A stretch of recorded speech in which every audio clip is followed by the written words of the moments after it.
I am what you might call a practicing atheist. I'm quite happy to be an atheist because I think actually God likes atheists better. We never ask him for anything. We're not bothering him all the time saying, oh God, please help me, I want this thing.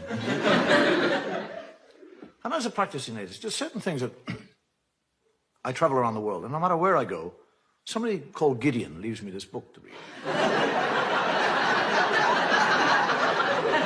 It's an Irish book because it says it all began at the beginning.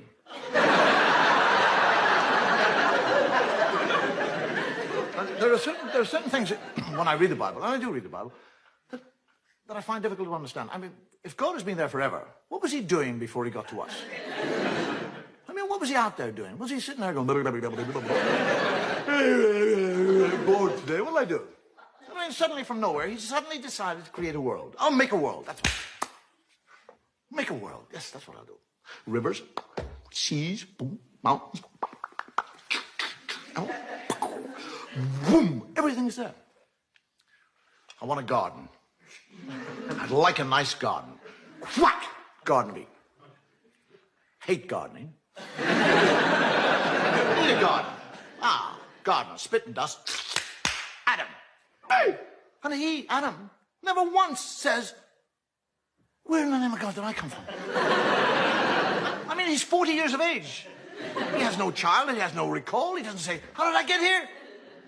But he's quite happy. He just kind of trundles around the garden, working away. And God is looking at him. And he sees that Adam is happy.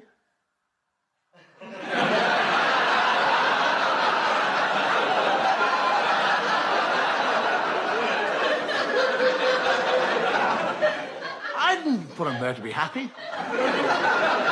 I'll put a stop to that. And God, during the night, sneaks down like a thief and steals, doesn't ask, doesn't request, steals it. His rib. And from his rib, he makes woman. And Adam wakes up in the morning, he's a real thickie. He's lying there, and there's somebody else, he doesn't say, where did you come from? How the hell did you get here? Where did you get those lumps?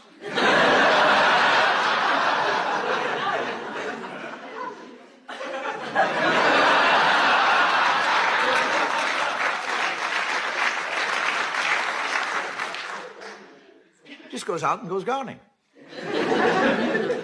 And God comes down and has a conversation with Eve and tells her that she can eat of any fruit in the tree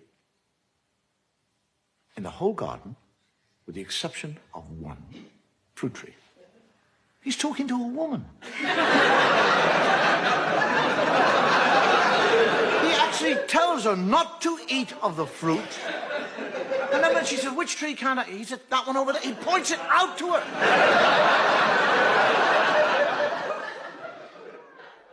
And when he goes and hides, and she sneaks up to the tree, and a snake comes down and has a conversation. A snake. Now, if I see a snake, I'll back off. One starts talking, I'll crap myself.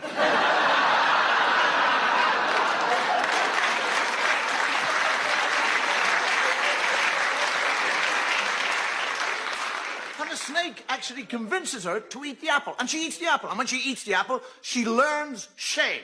That's what happens when you eat apples. Now, she's not ashamed that she's disobeyed God or that she's eaten the apple. She's ashamed of one part of her body. That's all. She becomes ashamed of that area of the body. Now, why that area? Why not her elbow? Her nose. Do you actually realize that if Eve had been ashamed of her nose, every woman in the world now would be ashamed of your noses? You'd all be sitting here tonight with little nose knickers on.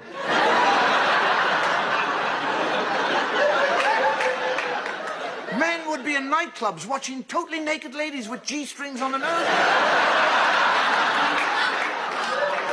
Take them off. Oh, I saw a nose.